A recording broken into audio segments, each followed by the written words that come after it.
Surah 81, At-Takwir. In the name of Allah, the Gracious, the Merciful.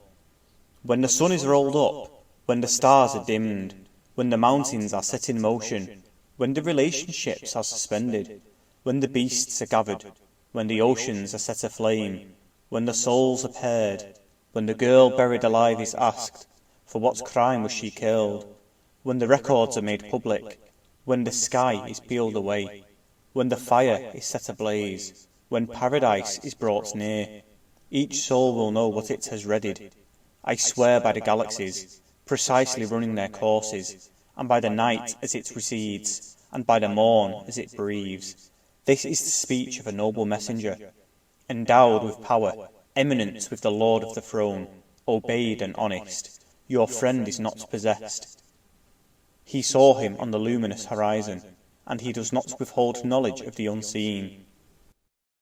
And it is not the word of an accursed devil, so where are you heading? It is only a reminder to all mankind, to whoever of you wills to go straight, but you cannot will unless Allah wills, the Lord of the worlds.